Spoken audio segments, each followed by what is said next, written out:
Hey guys, this is Spartacus here and welcome back to another video. Today's video I'm going to be reading the patch notes for the December 15th update that came out to Call of Duty Vanguard last night. And that's literally what I'm going to do. I'm just going to read it out loud. I'm not really going to do too in-depth about my opinions on this different stuff. There's actually a lot of different things that they had within this update that was much needed. This is probably going to be one of the most important updates that is coming to Vanguard to improve the stabilization of the game and of course fix all those pesky bugs that we've been experiencing since this game came out. And so this update, there's a lot of good things in it, and I'm just going to read it out loud. But before I do, I am starting my own podcast. A friend and I have started our own podcast. I am uploading them here on the channel, and it is going to replace my daily upload, so just keep that in mind. And I am still trying to figure out the best way to record my podcast and upload it, as well as bring it onto other platforms such as Apple Podcasts or Spotify. So make sure if you guys are interested in my podcast, then go ahead and check out a playlist on my channel. There'll probably be a link in the description that'll take you either to my first podcast or to the playlist of the different types of podcasts I'm doing. But I don't have any videos just quite yet uploaded at the time making this video, so just stay tuned. After, literally after this video has been uploaded the next day,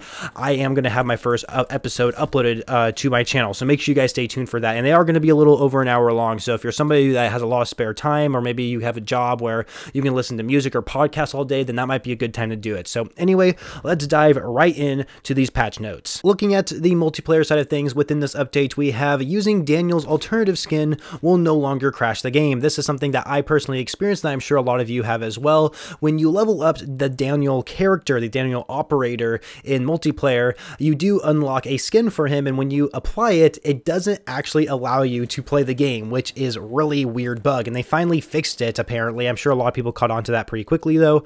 Another thing is progression for seasonal challenges is now visible, active, and tracking. This I cannot believe this, but as you guys probably know, or maybe you don't know, there are seasonal challenges within each season for Call of Duty, and you're able to, of course, view those challenges within the menus, but for some reason in Vanguard you couldn't do that, and none of them were tracking either, and so you could only see what the challenges were if you went into Warzone. And so now they've updated to where you can actually see them in Vanguard. Thank goodness, because I'm one of those people who likes going for these challenges.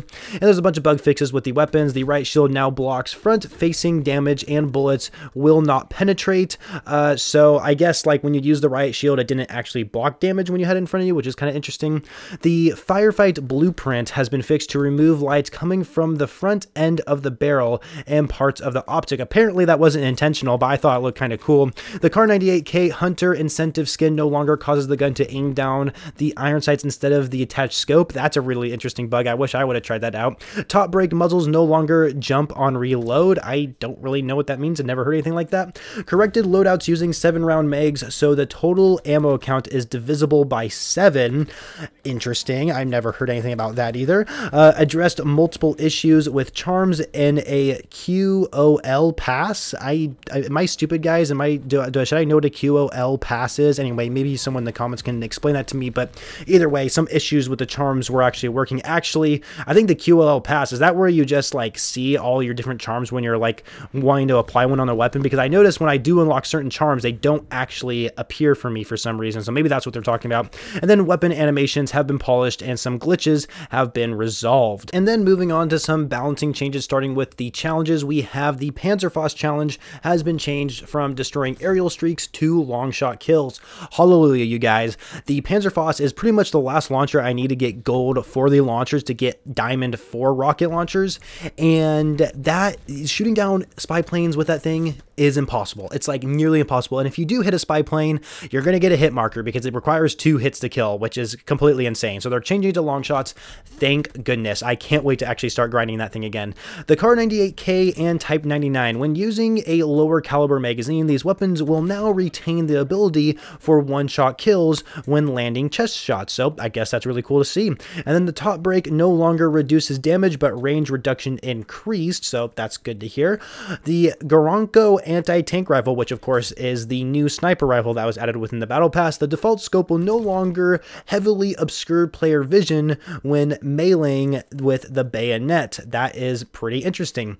Attachments. Melee range has been reduced for bayonet when reach perk is applied. That was a combination you definitely saw people run around with, and you could easily one-hit kill the flame knots while using that type of setup, so I don't know if they like made that any different at all, but the melee range has been reduced. So if you're someone who ran around like that, sorry to tell you, but it's going to be nerfed now. And then there's some camo changes. The double barrel has a corrected wording in the Death Artist challenge to say 16 gauge mag instead of 12 gauge mag, which is something I caught on to pretty quickly. I realized they meant to say 16 gauge instead of 12 gauge because I think by default the double barrel is using 12 gauge, so it doesn't really make sense to put an attachment that's already on the gun, which clearly doesn't exist in the game.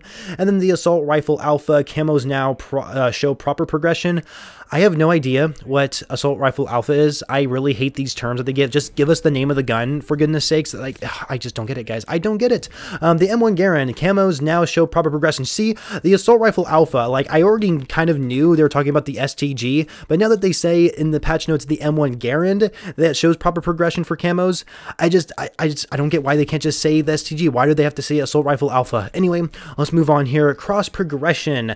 Master Ribbons data from Cold War will now be implemented and reflected in Vanguard. I did not know they were going to do that, but that's actually really cool to see.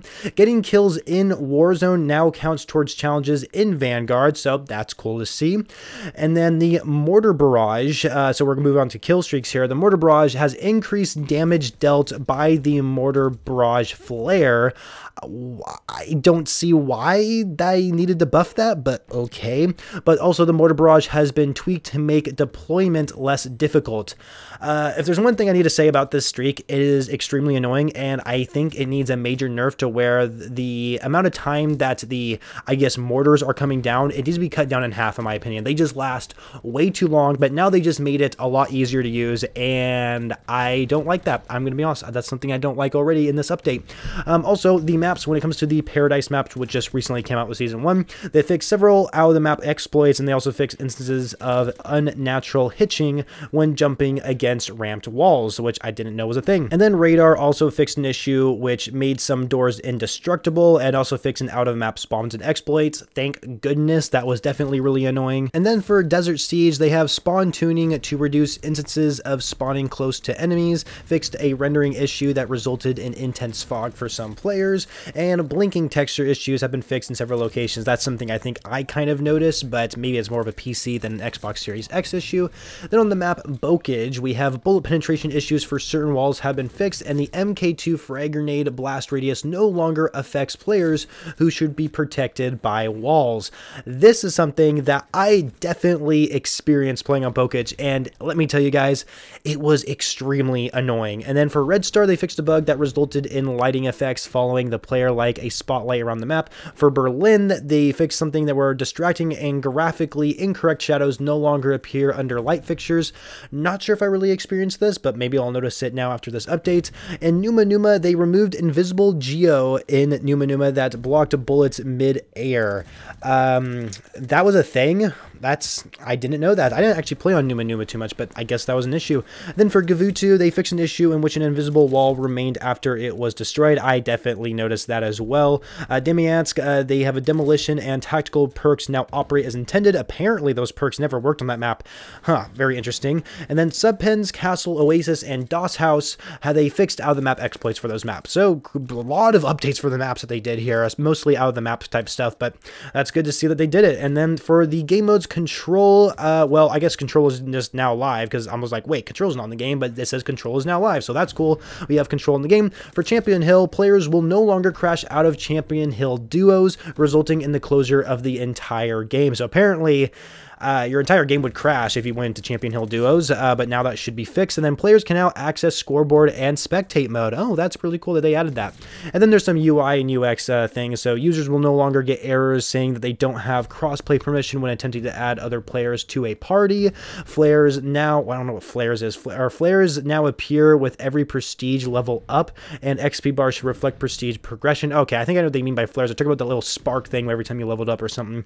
And then duplicate prestige icons have been been fixed, so I guess that's really good to see. And there was one fix for the campaign. They fixed a progression blocker in the Lady Nightingale level caused by an unresponsive character. This is something that I actually didn't experience. I actually had no problems playing the campaign other than the FOV slider doesn't work in the campaign. I never understood that. But for zombies, moving on to there, for objectives, at least for the Purge objective, visibility improved in low light areas, making it more visually clear when capturing control runes. The progress bar no longer overlaps various notifications such as challenge completions, rank up, rank level ups, and more.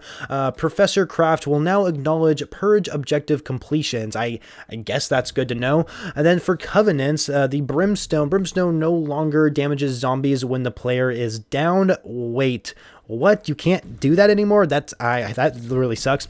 Brimstone has been adjusted to now only deal damage to zombies that are in the player's line of sight. Okay, that seems fair. And then there's Dead Accurate launchers now work as intended with the Dead Accurate Covenant. And then there's the Swift Vengeance Covenant. Updated the description of Swift Vengeance to reflect that only weapon damage is increased with the use of this covenant. And then knives now work as intended with the Swift Vengeance Covenant, so that's good to see. And then when it goes to weapons and zombies, they addressed an issue where weapons obtained from crates briefly displayed the wrong model when dropping, addressed an issue where some mystery box weapons would appear with their magazine detached from their weapon. They also addressed an issue where preventing players from loading into a match with their preferred custom reticle. I definitely noticed that. And addressed an issue that incorrectly identified some launcher damages as critical hits. And then with gameplay changes, portals will now provide players with an opportunity to visit each destination before giving an option to return to the same location. Closed various exploits that prevented players from taking damage from zombies. Did not know that was a thing, but I guess that's good. That's fixed. And then when it comes to challenges, the melee camo challenge has been adjusted to count kills, not eliminations, with the exception of the Sturmkrieger challenges. The UI zone names have been added in places where they were absent from the map. The in-game scoreboard now shows the player in the correct ranking. Just an issue with overlapping scoreboard UI. For audio, they addressed an issue which operator and announcer voice communications could compete with each other. And then for the subtitles / text, multiple fixes for subtitles when players select the English language setting. They have multiple fixes for voice lines and subtitles when players select German language setting, and then the Brazilian Portuguese language setting, and then with the Polish language setting, they fixed all that. And then there was stability with addressing an issue that would sometimes kick a player to the main zombies menu when copying and replacing loadouts, and then various stability fixes. So that is the entire December 15th update for Call of Duty Vanguard that went live at 9 p.m. Pacific time. It's only like 5 gigabytes, at least on Xbox it is anyway, so hopefully you guys got it updated, and that's a lot of good improvements. There is still a lot of issues with the game that they didn't mention here. Obviously, they did say they were pushed back their weapon balancing update that we'll have to look for in the future, but for zombies, you still can't pause in solo, which does not make sense at all. Like, actually, just literally earlier today, my brother was just telling me that he was playing zombies and he cleared out every zombie in like kind of the red star map area, and so he just kind of went AFK and did something for a little bit, and when he came back, he got kicked for inactivity. So we need a pause button in solo zombies, please. Like, how it's been there every single year, why don't we have it this year? And matter of fact, we never even got a solo pause button in Extinction either. How come that wasn't the case in Infinity Ward? But anyway, yeah, there is still obviously some more bugs and glitches that need to be squashed in the future, but there's a lot of good improvements from this that I like to see in the multiplayer side of things, and so I'm excited to see what kind of updates we'll have in the near future, and I'm excited to keep grinding Vanguard because I'm having actually a lot of fun with it right now, grinding a lot of the weapons, because I think after I got done with the Gracie Auto, I actually started to enjoy the game a lot more. The Gracie Auto was a pain in my butt to get gold, but I have that already over with. So anyway, that's it for the video, you guys. I hope you enjoyed it. Make sure you leave a like on this video, subscribe to the channel for more Call of Duty videos pretty much every day, and of course, don't forget to follow me on Twitter to stay up to date with me outside of YouTube, and of course, don't forget to listen on my podcast I upload here on the channel, and it is going to be announced when it comes to being uploaded on other platforms such as Spotify and Apple Music, so make sure you guys are stay tuned for those as well, and I shall catch you guys later.